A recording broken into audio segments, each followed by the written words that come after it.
tous. Hello everyone! Nous sommes heureuses de vous accueillir dans ce nouvel épisode des Sisters Babble, le podcast qui vous aide à aligner votre mental et votre corps pour vivre à votre plein potentiel.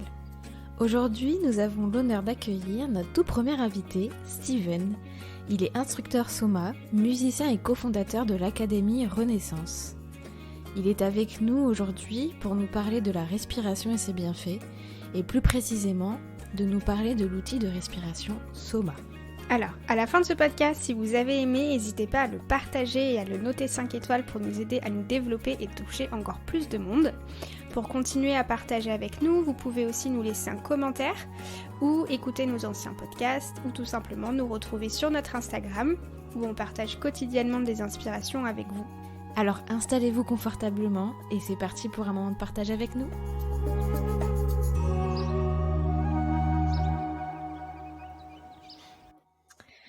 Bonjour Steven. Bonjour. Tout d'abord, un grand merci à toi d'avoir accepté notre invitation. Avec grand plaisir. Ravie de pouvoir partager un moment avec toi. C'est réciproque. Donc pour remettre un peu dans le contexte, on s'est intéressé à Soma toutes les deux quand on a vu que tu as créé ça en collaboration avec Lisa Salis. C'était l'été dernier. Et nous deux, on se connaît via principalement notre formation, parce qu'on suit du coup le même cursus et pour le coup, on est dans le même groupe de révision aussi, pour pareil, la formation IG1 de Lisa Salis aussi. Voilà, donc le monde est petit. Voilà. Mais en premier lieu, pour toutes les personnes qui ne te connaissent pas, est-ce que tu pourrais te présenter, s'il te plaît? Bien sûr, donc je m'appelle Steven Géranton.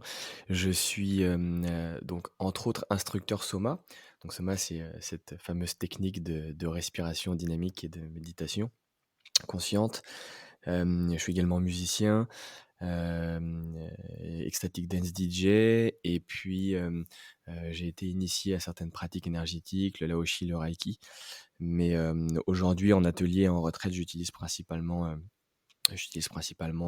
mon intuition et puis mon magnétisme et surtout mon ressenti. Donc j'aime pas les protocoles, donc là pour le coup, je fais ça sans protocole. Et puis voilà, j'accompagne les gens à travers des journées, des week-ends, des semaines sous forme de retraite, à se libérer, à récupérer son plein potentiel et puis à se faire du bien. Donc voilà, c'est un petit peu ma mission de vie, du moment. Et du coup, tu fais ça depuis combien de temps? Je fais ça depuis, on va dire, presque 4 ans. Presque 4 ans. Au début, j'ai commencé à travailler avec, ma sœur. Je travaille toujours avec elle d'ailleurs. Ma sœur heu, qui est hypnothérapeute, hem, et thérapeute psychocorporel. Et puis, on a commencé à travailler ensemble. Heu, je me suis aussi formé, à l'hypnose. On a fait pas mal de choses au début et puis, maintenant elle et moi donc on travaille majoritairement ensemble, heu et on est en train de créer un programme, qui va s'appeler Renaissance. Un programme en ligne pour devenir, guérisseuse hem, de son pour guérir de ses blessures, et devenir son propre thérapeute. Et donc c'est un programme qui va sortir on l'espère si tout va bien à la fin de l'année. Et on a créé pour ça une académie qui s'appelle Renaissance Academy. Et puis voilà, je fais ça aussi, j'ai fait ça en individuel, je faisais des séances individuelles, mais c'est surtout, là où je m'amuse le plus et puis là où je sens que je peux, développer, moi on va dire que ma zone de génie se trouve quand, je suis en atelier ou en retraite, vraiment en présentiel avec les gens. Et voilà, on va dire que ça fait à peu près 4 ans que je fais ça. Et c'est un bonheur, c'est un vrai plaisir. J'ai de la gratitude tous les jours pour ce que je fais parce que, c'est ce que je vous disais juste avant qu'on enregistre ce podcast. Ne serait-ce qu'hier, ne serait-ce qu'hier pendant des ateliers, bah, on a encore vu, été témoins et acteurs heu, de la transformation drastique de certaines personnes pendant des ateliers de respiration. Ça prend, 20 minutes. Alors en plus hier c'était une introduction donc c'était des exercices de 20 minutes et pendant ces 20 minutes, il y a eu de très, très, très, très grosses transformations, des belles prises de conscience et les gens sont toujours aussi surpris, surtout ceux qui connaissent pas ou qui sont sceptiques. Ils sont toujours surpris de voir à quel point, ces pratiques et ces techniques sont puissantes et moi heu, ça me fait rêver de voir ça parce que c'est génial de pouvoir les accompagner, dans ce process et les gens ressortent changés, ouais, ressortent changés et puis il y a vraiment, quand je dis qu'il y a des prises de conscience, c'est que les gens ont, un peu comme s'ils étaient, heu, un peu comme s'ils étaient transpercés par quelque chose et ensuite, hier, il y a une dame qui me disait, elle avait les larmes aux yeux et me disait: «C'est bon, je sais, je sais maintenant. Je sais qui je suis, je sais d'où je viens, je sais ce que j'ai à faire et j'ai plus peur». Et là, je lui ai dit: «Mais c'est super, c'est le plus beau cadeau que je peux recevoir Mmh. quand je fais des ateliers comme ça». C'était suite à un exercice de respiration, du coup? C'était sur un exercice de respiration soma, ouais. Hier, on a fait soma de l'holotropique, qui est notre type de respiration et c'était sur 20 minutes de soma. C'est fou, hein, quand même. Ouais, ouais, c'est assez incroyable et en même temps, moi, je suis pas étonné parce que je sais à quel point ces pratiques sont puissantes et surtout quand on y met de la conscience. Le programme Ijisoma qu'on a créé avec Lisa, c'est vraiment ça. C'est-à-dire de se ser moi, je me sers dans le programme qu'on a fait, je me sers de Soma comme un outil pour pouvoir, manifester à soi ce que l'on rêve et ce que l'on a envie d'avoir, sur tous les plans. Et Soma était vraiment l'outil parfait pour pouvoir, changer son mode de fonctionnement, changer ses croyances limitantes, hem, et mmh, heu, et venir conscientiser, vibrer, une autre énergie, venir, changer son taux vibratoire et quand on change son taux vibratoire et bien, on change sa façon d'être, on change ce qu'on émane autour de soi et puis on finit par attirer à soi ce qu'on est. Donc on attire des situations, on attire des personnes, on attire, heu, on attire des choses qui vont dans le sens dans lequel on souhaite aller et ça passe aussi par le fait que parfois, on ait besoin de se séparer de quelqu'un, de se séparer d'un job, de se séparer de quelque chose qui nous freine en fait. Donc les transformations, ça passe aussi par là. Donc au début, c'est pas forcément facile, mais c'est pour quelque chose de plus beau, de plus grand et de plus aligné surtout avec ce que l'on souhaite. Ouais, c'est vrai que c'est quelque chose où on se rend pas compte, de ce pouvoir-là, de manifestation derrière et c'est vrai comme on en parlait justement aussi avant d'enregistrer le podcast, je pense qu'avec le confinement, il y a ou l'année dernière, il y a beaucoup de personnes qui se sont rendues compte de ça justement. Du fait que c'était le moment et que c'était nécessaire de se séparer, de couper, certains schémas néfastes ou ce genre de choses pour évoluer en fait. Exactement et moi je trouve que cette histoire de confinement, ça a été vraiment un point positif sur pas mal d'aspects et notamment le fait que les gens, n'ont pas eu le choix que hem, de s déjà de se retrouver confinés, de se retrouver chez soi, «enfermés» entre guillemets. Ça demande heu, on finit par faire ce travail d'introspection en fait, d'introspection, de questionnement et puis comme tout se faisait en ligne et ben, toute cette communauté profs de méditation, de yoga, de respiration, de sport, toutes ces techniques qui nous font du bien, qui permettent un petit peu d'aller venir se recentrer, se ressourcer, hem, bah, ça fleurit comme des champignons et c'était génial parce qu'il y avait heu, beaucoup de partage, gratuit et que chacune pouvait tester, absolument tout ce qu'il voulait sur les réseaux et il y avait des rendez-vous, c'était super et ça a permis aux gens, justement d'aller, connecter à prendre ce temps en fait, Prendre ce temps pour soi, prendre ce temps pour se faire du bien, prendre ce temps pour se poser des questions aussi, parce que forcément, ça, tout ce qui se passe en France et dans le monde, ça amène à se questionner. Et du Mmh. coup, des techniques et des pratiques comme Soma, heu, pour le coup, là, c'est vraiment un accélérateur. Un accélérateur pour pouvoir, avoir des réponses. Pour pouvoir avoir des réponses, pour pouvoir avoir des prises de conscience, pour pouvoir amorcer, énergétiquement des choses dans sa vie. Et il y a pas mal de il y a plein de bénéfices sur la technique de Soma. Je pourrais y revenir un peu plus tard, Ouais. si vous voulez. Du coup, bah, justement, est-ce que tu peux nous parler de Soma pour les personnes qui ne connaissent pas du tout?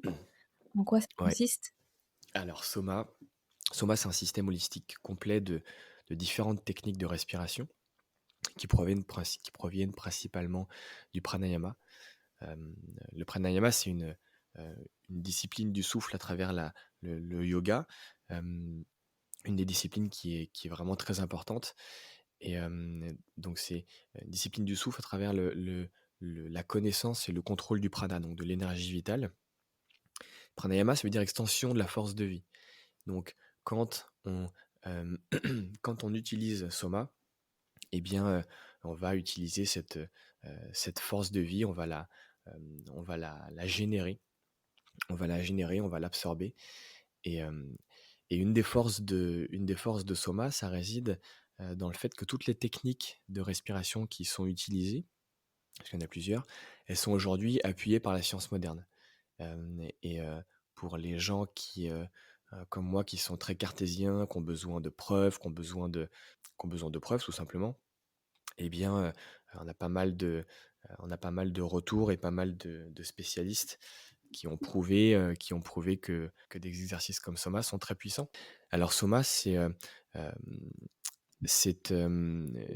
alors je vais pas rentrer dans l'historique et la légende de Soma, mais c'est un exercice de respiration qui, est basé sur l'hypoxie intermittente. L'hypoxie intermittente, ce sont, des phases d'apnée qui seront, pou des phases d'apnée poumon vide et poumon plein. Et dans ces phases, d'hypoxie intermittente, il y a il y a beaucoup de choses qui se passent dans le corps quand on est en hypoxie. C'est extrêmement bénéfique, pour le corps, entre autres. Ça permet une amélioration cognitive, une réduction de l'inflammation, on a une baisse du cholestérol, on a une baisse des symptômes de dépression, renforcement du système immunitaire. Il y a plein de bénéfices, à l'hypoxie intermittente, et les Russes, ils sont très, très forts pour ça. Ils ont, franchement 50 ans d'avance sur, l'hypoxie et le travail de l'hypoxie intermittente. Et ça, c'est assez intéressant d'aller se renseigner, et d'aller en savoir un peu plus. Ils ont même des hôpitaux, enfin des hôpitaux, une sorte de cliniques, surtout pour les sportifs, et où là, ils viennent, travailler en hypoxie intermittente avec des caissons, hyperbares, justement pour préparer les sportifs de haut niveau, aux compétitions, donc pour améliorer leur capacité physique. Donc on va dire que pour résumer, Soma utilise principalement 3 grands principes. Donc on a l'hypoxie intermittente que je viens d'expliquer. On a également la cohérence cardiaque. La cohérence cardiaque, c'est ces exercices de respiration, rythmés et réguliers qui permettent, de réduire le stress, qui permettent un équilibre émotionnel, développement des fonctions cognitives, développement de l'intuition, et tout ça, en inspirant et en expirant, la même quantité, d'oxygène. Donc la cohérence cardiaque, c'est quelque chose qu'on peut faire, tous les jours. Même je recommande, fortement de faire ça plusieurs fois par jour. Il y a pas mal de bouquins qui sont sortis sur la cohérence cardiaque, en expliquant tous ses bienfaits, et notamment liés au stress chronique. Donc ça, c'est un exercice qui est très intéressant à faire. La cohérence cardiaque, l'hypoxie intermittente, et on a une troisième technique, que l'on combine pendant une séance, qui s'appelle qui est en fait la contraction, du plancher pelvien. Donc en sanskrit, c'est, Nichecha Recha Kakumbhaka, c'est-à-dire la contraction du Mula Bandha. Le Mula Bandha, ce sont donc les muscles du plancher pelvien que l'on vient contracter à chaque inspiration, et le fait de contracter ces muscles-là, Et ces muscles-là, ce sont les muscles que l'on utilise pour, se retenir d'aller aux toilettes, par exemple. Et lorsque l'on active, ces muscles à chaque inspiration, donc on va dire on est on peut dire que c'est un peu comme une pompe que l'on vient, activer. Et le fait d'activer cette zone au niveau du 1er chakra, eh bien, on vient, réveiller, ce qu'on peut appeler, la kundalini, l'énergie sexuelle qui se trouve dans cette région-là. On vient la réveiller, on vient la stimuler et c'est pour ça il est arrivé, alors moi, ça m'est arrivé d'une certaine manière, à un certain degré. Et j'ai vu pas mal de clients, même d'instructeurs, heu, vivre ce genre d'expérience, des montées de Kundalini. Donc une montée de Mmh. Kundalini, c'est une montée d'énergie, donc c'est cette fameuse énergie sexuelle qui se trouve au niveau de notre partie génitale, en fait. Et cette montée de Kundalini, c'est vraiment cette énergie vitale qui va venir, vraiment, recouvrir l'ensemble de notre corps et allumer chacun de nos chakras, faire réveiller chacun de nos chakras. Et dans le programme Ilji Soma, on se sert de cette énergie justement pour aller, manifester et attirer à soi, heu, la vie, que l'on souhaite avoir sur tous les plans. Donc c'est un outil qui est très puissant, c'est une technique qui est très puissante qui lorsqu'elle est utilisée correctement avec, une intention claire, avec une conscience de ce qu'on fait, hem et v s peut vraiment, changer une vie, moi j'en suis la preuve, tous les instructeurs que je connaisse le sont aussi. Et puis, maintenant on a des dizaines de milliers d'élèves dans le monde. Là, on est bientôt plus de 1 500 instructeurs dans le monde et des dizaines de milliers d'élèves, de retours, qu'on a qui sont, on pourrait écrire plusieurs bibles de tous ces gens qui ont eu des révélations, qui ont eu des transformations, qui ont eu des prises de conscience, qui ont eu littéralement des changements de vie, parce que, bah, ils ont mis en place, cette pratique, cette routine.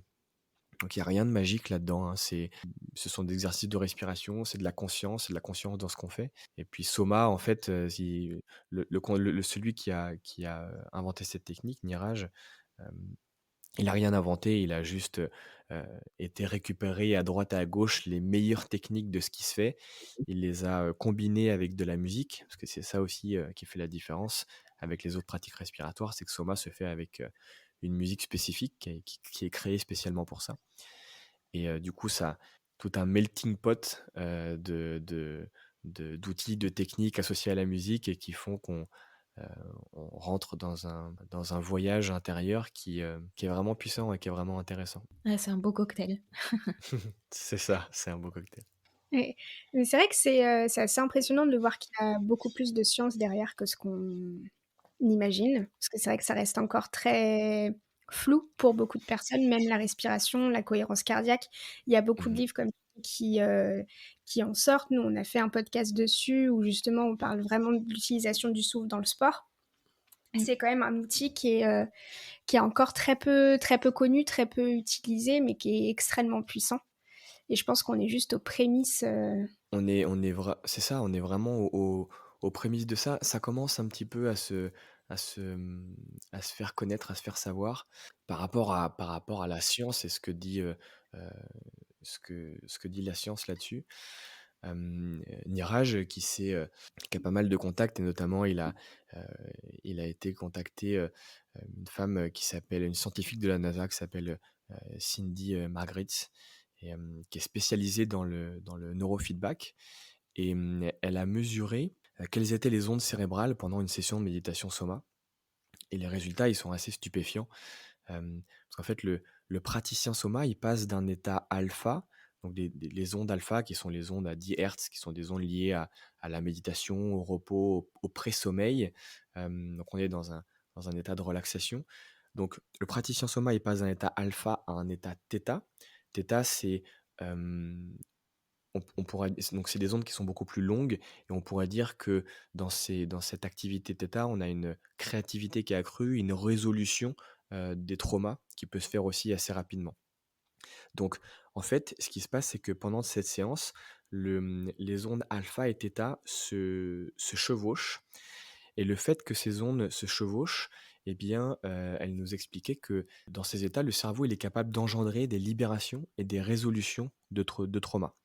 Donc c'est Mmh. les mémoires inconscientes qui sont en θ sont amenées jusqu'en alpha pour être conscientisées et processées, et tout ça dans un état de bien-être et de relaxation. Parce que quand on fait soma, on est vraiment très détendu et très relâché. Parfois même, on est même plus là tellement on est dans un état de conscience modifié. Et donc il y a quand on passe de θ à alpha, il y a ces traumas, ces blessures qui remontent à la surface et qui sont transmutées, qui sont transcendées en alpha. C'est pour ça qu'il y a beaucoup de prise de conscience, c'est pour ça qu'il y a beaucoup de gens qui peuvent pleurer pendant une séance, qui peuvent avoir des choses qui remontent. Moi, ça m'est arrivé plein de fois, à des intensités plus ou moins fortes, mais on a des libérations qui se font qui sont très intéressantes. Et donc, Mmh. cette femme a mesuré ça avec des outils de contrôle neurofeedback, que avec une analyse qui était assez intéressante. Et c'était cool de pouvoir avoir cette explication-là, avoir cette rationalité-là de qu'est-ce qui se passe pendant une séance soma et qu'est-ce que ça fait sur le cerveau, qu'est-ce que ça fait sur le corps, et pourquoi les gens, quand ils font une séance, parfois ils se retrouvent à rire, à pleurer, à être, ouais, ou à être dans un état de béatitude sans nom parce que c'est puissant. Alors c'est important d'avoir ce genre de feedback parfois. Ouais, c'est vrai. De poser des choses scientifiques sur Mm. des exercices au final qu'on peut pas expliquer au départ. C'est ça. Et puis, tu sais, j'ai souvent tendance à dire que de ne rien croire de ce qu'on peut raconter, et surtout, moi, je dis ne croyez rien de ce que je raconte, mais expérimentez-le. Expérimentez-le, vivez-le. C'est pour ça que je propose une séance de méditation Soma gratuite sur mon compte Instagram ou sur le site DigiOne. Les gens ont la possibilité de faire leur séance tout seul chez eux, 20 minutes, et puis de voir un peu ce que ça donne, de voir ce qui ressemble, de pouvoir aussi ressentir les choses.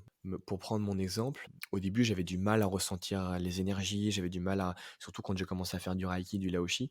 Je suis pas très kinesthésique à la base, donc j'avais du mal à ressentir tout ça. Et puis Soma m'a beaucoup aidé pour pouvoir être plus sensible, justement, moi, à ressentir ma propre énergie déjà, à ressentir mon propre état vibratoire. Et puis ensuite, quand je faisais des séances avec des clients, eh bien, plus je faisais du soma, plus j'avais ces sensations kinesthésiques qui étaient beaucoup plus intenses, beaucoup plus fortes. Et ça fait aussi partie des, euh, des points qui sont intéressants. Ça permet aux gens sceptiques, aux gens qui sont peut-être fermés à tout ce côté énergétique, à ce côté vibratoire, ou qui n'ont juste pas la connaissance ou l'expérience dessus. Bah, ça leur permet d'avoir, c'est une belle porte d'entrée, je trouve, déjà de pouvoir conscientiser sa propre énergie et sa propre vibration. Ouais. Et du coup, toi, tu pratiques Soma tous les jours? Non, je pratique pas Soma tous les jours. Je pratique, en fait, c'est par phase. Parfois, je ressens que j'ai besoin d'une bonne séance, parce que il se passe quelque chose dans ma vie, ou tout simplement parce que j'ai envie de me sentir bien, ou j'ai envie de revenir dans cet état pour me recentrer, et puis pour, ne serait-ce que quand j'ai envie de me concentrer ou quoi. Et soit c'est par phase, soit c'est de temps en temps, ou soit je me dis: «Tiens, je vais faire une semaine où je vais me faire une semaine de soma», et puis j'alterne aussi avec d'autres types de respiration comme l'holotropique, ou juste des exercices de cohérence cardiaque, ou parfois je fais un petit peu d'apnée pour me mettre dans ces états-là, et puis conscientiser certaines choses, me sentir bien, me sentir apaisé, ou me sentir énergisé. En fait, ça dépend vraiment de ce qu'on a envie d'expérimenter sur le moment. Mais Mmh. c'est ce que j'ai tendance à dire dans le programme Soma, c'est il y a une trame, il y a un squelette de ce que je propose, mais je dis toujours, faites de votre pratique quelque chose de très personnel. Personnalisez votre pratique. C'est-à-dire que si vous avez envie de le faire 20 minutes, 30 minutes, 40 minutes ou 1 heure, faites-le. Si vous voulez faire une pause pendant quelques jours, faites-le et revenez dessus. Euh, mettez de, mettez de la conscience sur ce que vous faites. Euh, et plus on personnalise ces séances, plus, euh, bah, plus on va venir, chercher ce que l'on a besoin d'avoir, heu, sur le moment et hem et c'est ça qui est aussi sympa avec ce genre de pratique, c'est que, ce soit le plus personnalisable possible, on va dire. Mais je pratique souvent, ouais. D'accord. Et du coup, par rapport au programme, Soma, il faut vraiment bien le suivre parce que c'est sur plusieurs semaines, Ouais. avec Alors des séances qui, augmentent dans le temps? c'est un programme sur 28 jours. Comme je disais, tout à l'heure, c'est dans ce programme-là, on a une méditation par semaine, et qui change toutes les semaines. Donc en gros, il y a 4 grosses méditations, une de 20 minutes, une de, à peu près 40 minutes, une d'une heure et une autre d'une trentaine de minutes. Et c'est des méditations à faire tous les jours. Donc pendant tous les jours, il y a 28 jours de méditation soma. C'est très puissant, c'est très fort, surtout quand on suit le programme, du jour 1 jusqu'au jour 28. Pour le coup, le fil rouge du programme, c'est attirer à soi, la vie que l'on veut avoir. Donc en gros, j'utilise le principe vibratoire, j'utilise le principe de la loi de l'attraction grâce à Soma pour pouvoir, manifester et générer, sa vie entre guillemets «rêvée» sur tous les plans, sur tous les domaines. Donc domaine de la santé, domaine, du travail, domaine amoureux, domaine relationnel, domaine familial. Il suffit juste de poser le cadre de ce que l'on souhaite avoir. Une fois que l'intention est claire et qu'on y associe de l'émotion, ce qu'on fait dans le programme, eh bien, on atteint des états de conscience et des états vibratoires qui se rapprochent de cette intention-là. Et c'est comme ça que s'opèrent dans notre vie, des changements de vie, des changements de travail, des relations qui se défont et d'autres qui se créent. Et tous ces il y a beaucoup d'élèves, qui me font des retours en me disant que leur vie, ouais, leur vie a changé, parce que leur état vibratoire a changé. Quand, heu, quand on met de la conscience dans ce qu'on fait, surtout sur un programme comme celui-là, on peut vraiment se dire qu'on utilise ce programme, le but c'est de changer ce qui nous est inconfortable ou ce qui ne nous convient pas dans notre vie et pour aller vers quelque chose de meilleur pour soi, de plus juste pour soi et c'est pour ça que j'ai créé ce programme. Je sais pas si j'ai répondu à la question, je suis un peu parti. Oui, Ah oui, oui, non, oui, complètement. totalement. Totalement, totalement et moi, j'ai une petite question justement parce que, bah, comme on t'a expliqué, j'ai essayé de commencer le programme et c'est vrai que moi, je ne fais quasiment pas de méditation, j'ai beaucoup de mal avec ça. Rester statique rien de plus de 15 minutes, c'est compliqué.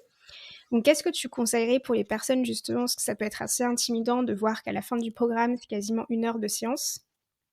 Qu'est-ce que tu dirais à ce genre de personnes-là? Je dirais que, ce Ijisoma, c'est un investissement sur soi. Donc quand, on investit de l'argent, quand on investit du temps, quand on investit tout ça dans une pratique, parce que c'est pas juste un exercice de respiration et puis on voit ce que ça donne et puis, voilà, bah, si c'est un peu trop fort ou si c'est un peu trop dur, bah, je le fais pas. Ça sert à rien. Honnêtement, enfin ça sert à rien. Les exercices de respiration, même s'ils sont pas faits consciemment, ils ont un impact physiologique qui est bénéfique pour le corps, donc ça sert forcément à quelque chose. Souvent on me pose cette question et je dis aux gens: «Pourquoi vous avez acheté ce programme?» Si tu achètes ce programme en te disant: «J'ai un objectif, je sais ce que Soma peut m'apporter, en fonction de tout ce que j'ai dit juste avant et j'ai un objectif ou j'en ai plusieurs et du coup, je vais me servir de ça pour pouvoir, répondre positif à mon objectif». Et bah, si tu viens avec cette intention-là qui est forte et bien, hem, quand tu as 1 heure de pratique de Soma à faire tous les jours, bah, ton heure, tu la trouves. Tu trouves ton heure et puis tu l'as fait. J'ai conscience que parfois c'est pas évident et même moi, hein, quand, j'ai fait le programme, c'était pas évident.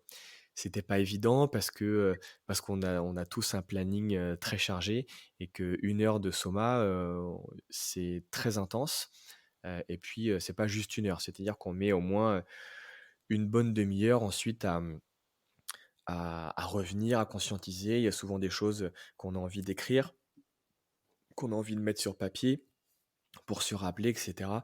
Donc, c'est une grosse séance. Mais c'est comme tous les programmes. Quand tu investis dans un programme, bah, tu peux, Tu peux y aller à fond, mais tu peux aussi, et c'est ce que je dis souvent à certains élèves pour qui c'est peut-être un petit peu, complexe, ou pour X ou ils ont leurs raisons pour pas faire, pour pas ne pouvoir faire les méditations d'une heure, tous les jours. Je leur dis: «C'est pas grave, c'est OK». C'est OK tant que, tant que l'objectif est là. Bah, si, tu pas le temps de le faire, le jour 1, bah, c'est pas grave, tu le feras le jour 3, et puis tu décales. Tu décales, le programme il dure 28 jours, c'est quelque chose que je propose, mais il peut durer, 1 mois et demi, 2 mois, tant que tant que l'énergie est là, tant que la conscience est là, et tant que l'envie et la motivation est là. Parce que c'est pas aussi qu'une question de motivation, c'est une question de qu'est-ce que ça te fait sur le corps? Quand tu sens que Soma te fait du bien, te permet de te recentrer, te permet de te réaligner, te permet de te sentir apaisé, énergisé, bah, en fait, Soma ça devient limite ton meilleur allié, tu vois? Donc on peut se on peut moduler. Il est possible de moduler en fonction de comment on se sent. Après, il faut savoir aussi, qu'est-ce qu'on veut faire avec ce programme, et quelle est notre intention, au début. Mais tout est possible, tout est personnalisable, c'est ça que j'aime bien. Faut vraiment en fait, trouver son pourquoi et C'est ça, ne pas se fermer et se dire, «Il faut que je le fasse en 28 jours» et abandonner, si on voit que au bout d'un certain complètement. moment, c'est compliqué et du coup j'ai raté une journée, ah bah non, c'est pas la peine, du coup je lâche. Ouais, ouais, ouais, complètement. C'est très OK de faire des pauses, c'est très OK de pas respecter exactement les 28 jours. Hem, Moi, je propose un protocole sur 28 jours.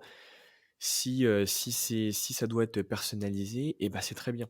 Le but, c'est pas que ce soit, hem, le but, c'est pas qu'on se dise: «Oh là là, j'ai ma séance soma, bon, bah, allez, je le fais parce que, j'ai pas le choix et parce que c'est comme ça, c'est écrit dans le programme». Non, non, au contraire, il faut que ça vienne vraiment, il faut que ce soit une envie profonde de se dire: «Bon, bah, là, je le sens.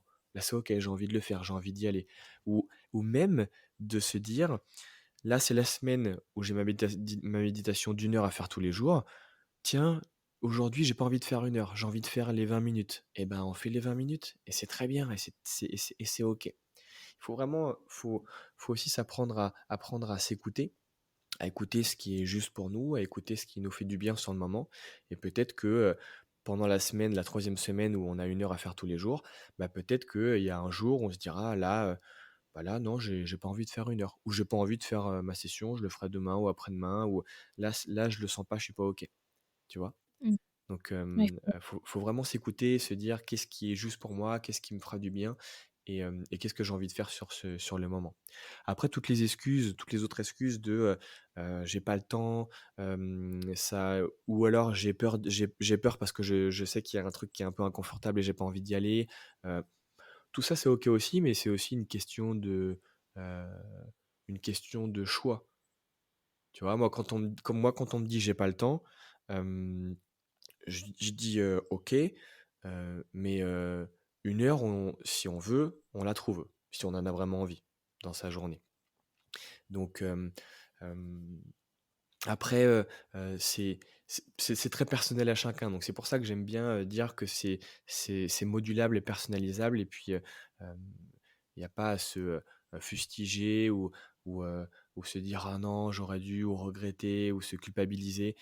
Au contraire, vraiment que ça vienne de l'intérieur, et de se dire: «Bah là, je vais faire comme ci, là, je vais faire comme». Mmh.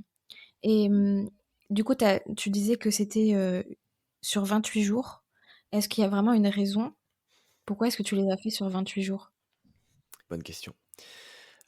Pourquoi? Parce que, déjà, on va dire que de la première semaine à la troisième semaine, on monte en crescendo, et à la fin de la troisième semaine, on est à la fin d'1 semaine de méditation, 1 heure par jour. Ce qui est très fort, ce qui est très intense, et on est surtout à la fin de 21 jours. 21 jours, c'est, le temps que met le cerveau à intégrer, une nouvelle routine, à intégrer une nouvelle pratique, à intégrer, un nouveau schéma.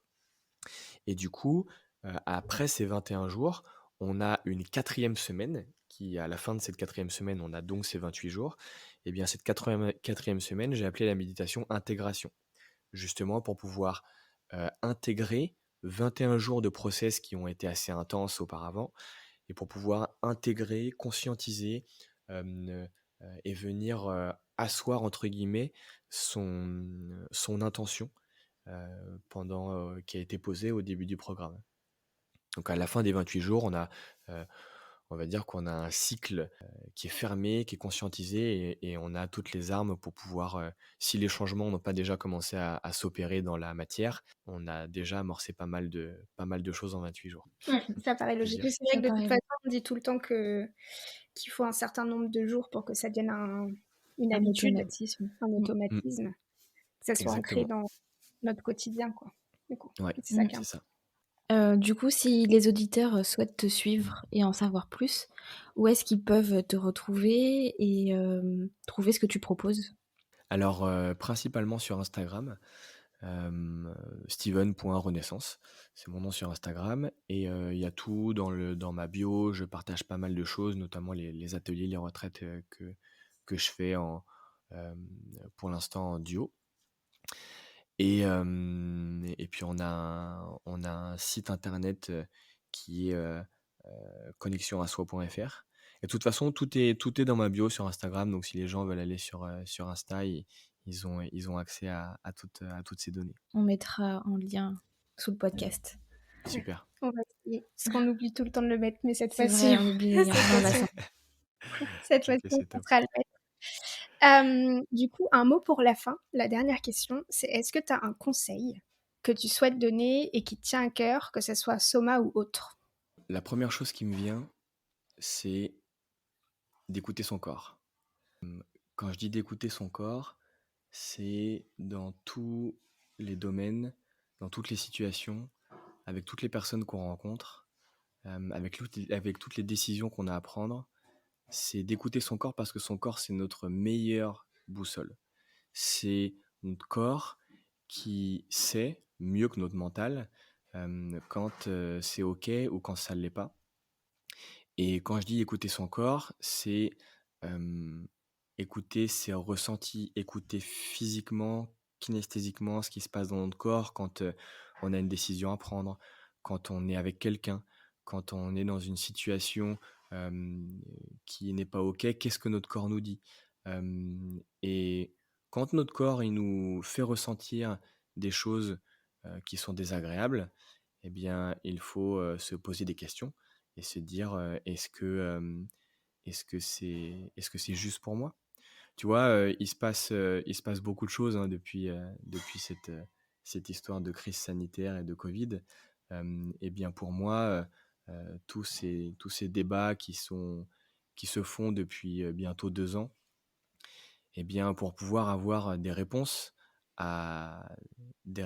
aux questions ou aux peurs qu'on pourra avoir, et bien c'est de revenir vers soi, de remettre cette conscience vers soi, de remettre cette conscience vers son corps et puis, et puis de poser la question à son corps et de poser la question à son corps et de se demander: «Est-ce que telle ou telle chose, est-ce que ça, c'est juste pour moi? Est-ce que ça, c'est bon pour moi?» Et puis d'être attentif à ça. Et plus on est attentif à son corps et plus on a les bonnes réponses et plus on ira vers la bonne direction. et plus on rentre en alignement Avec nous. avec nous-mêmes. C'est ça. Exactement. Rien que prendre le temps. C'est, comme tu dis, c'est quelque chose qu'on a appris tous, je pense, à faire à notre dépens au début. C'est Mmh. prendre le temps, en fait, Avec avec soi-même. soi-même, Mmh. C'est ce ça, qui n'est pas c'est ça. facile tous les jours. Non, non, c'est pas facile et puis tu sais, on est tellement déconnecté de, quelque part de la réalité, tellement déconnecté de la nature, Mmh. on est tellement trop hem, heu, dans notre vie qui est souvent à 100 à l'heure, avec notre travail, avec le stress, avec la peur, avec, les enfants, qu'on doit gérer, avec, tout un cadre qui fait qu'on est trop, trop, trop, trop, trop et souvent on prend pas le temps de se poser. On prend pas le temps et là, quand je dis ça, je me parle à moi-même, hein, parce que je le prends, mais pour moi, pas encore assez souvent et prendre ce temps-là, c'est, heu, c'est hyper salvateur, quoi. C'est hyper Mmh. salvateur. Parfois, on peut se dire: «Putain, c'est une perte de temps» ou «J'ai autre chose à faire de plus important». beh, en fait, c'est ça qui est important. C'est de prendre ce temps-là pour pouvoir, juste, se recentrer, s'écouter, se s'ancrer, pour pouvoir peut-être, prendre les bonnes décisions, prendre les bonnes directions et ouais, c'est Même hyper s'ancrer important. dans le présent, dans le moment présent, c'est important. On a Mmh, tendance à oublier ça quand on est dans la routine, quotidienne comme tu disais exactement. et vivre à 1000 à l'heure, bah, on en a beaucoup parlé avec Sarah et c'est ce que le confinement, de l'année dernière nous a beaucoup appris. C'est, Ouais, en fait, on est forcé à mettre pause sur notre quotidien et notre routine et du coup, c'est quelque chose à ne pas oublier quand on reprend cette routine. exactement. C'est exactement ça. Bah, en tout cas, merci infiniment d'avoir accepté, ce petit entretien. C'était très, très, très intéressant. Ouais, très Bah, enrichissant. Ouais. merci à vous, c'était avec plaisir. Je me permets juste de rajouter quelque chose qu'il faut que je dise, c'est les contre-indications. Parce que, Soma, n'est pas destiné à tout le monde, malheureusement. Donc évidemment aux femmes enceintes, aux personnes qui font de l'hypertension, qui ont des maladies cardiaques, des personnes qui génèrent de l'épilepsie, qui sont sujets à l'épilepsie. Voilà, c'est les contre-indications, qui sont celles-là pour tous les exercices de respiration, pas que Soma, Mmh. parce que ça génère une forme de stress pour le corps et il n'y a jamais eu de problème, enfin, en tout cas de des milliers d'instructeurs qu'il y a dans le monde et puis des retours qu'on a eus. On a relevé, aucun souci par rapport à ça, mais on est toujours dans la prévention. Donc dans la Ouais. prévention, comme l'exercice de soma, d'hyperventilation, d'hypoxie intermittente, ça génère une forme de stress pour le corps, un stress positif, mais un stress quand même, eh bien il y a ces contre-indications à respecter. Mmh. Mais Du coup, voilà. les personnes qui ont des problèmes, de cardiaque et d'hypertension, de voir avec leur, médecin traitant? De voir leur médecin, leur demander si, les exercices de respiration, d'hypoxie intermittente, peuvent être, OK pour eux selon leur situation. Chaque personne est différente et puis on a tous des pathologies à des degrés différents donc ouais, c'est bien d'avoir, dans ces cas-là, si on est, sujet à ça, de pouvoir demander l'avis d'un OK médecin toujours, et bien du sûr. coup, bah, à la limite de faire d'autres exercices de respiration, tu me parlais tout à l'heure de cohérence cardiaque pour les femmes enceintes. Exactement. La cohérence cardiaque, elle est, à pratiquer, Mmh. sans modération.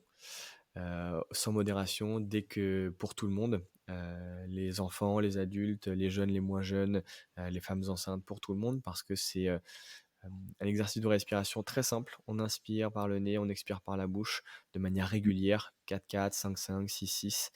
On peut même faire du 2-4 ou du 4-8, donc des expirations qui sont 2 fois plus longues que des inspirations, qui permettent d'activer le système parasympathique et qui permettent de jouer sur, du coup, sur la détente, sur la relaxation, sur la digestion aussi. Et ça, c'est à pratiquer dès qu'on en ressent le besoin, dès qu'on a on peut avoir une forme de stress, d'angoisse, qu'on a une réunion à préparer, qu'on a un truc qui nous trigger un petit peu. Et bien, ces exercices de cohérence cardiaque sont vraiment, très Mmh. très forts pour ça. Ils nous mettent vraiment dans un état alpha pour le coup. Alpha, méditatif, c'est quasiment instantané. Et plus on fait attention à ça, bah, plus on se rend compte de la subtilité de cet état-là. Merci beaucoup. Ouais, merci pour toutes ces informations-là. Merci à D'avoir vous été deux, avec nous. c'était un plaisir. Ce sera tout pour nous aujourd'hui. Si vous le souhaitez, vous pouvez retrouver toutes les informations juste en dessous du podcast ou sur Instagram. On espère que vous avez pris autant de plaisir à écouter cet épisode que nous à l'enregistrer. On vous retrouve dimanche prochain pour un épisode sur la situation du genre féminin dans notre société. En attendant, continuez à trouver l'équilibre et à vous ancrer dans votre santé. On vous souhaite une belle semaine. Et prenez soin de vous. Bye bye.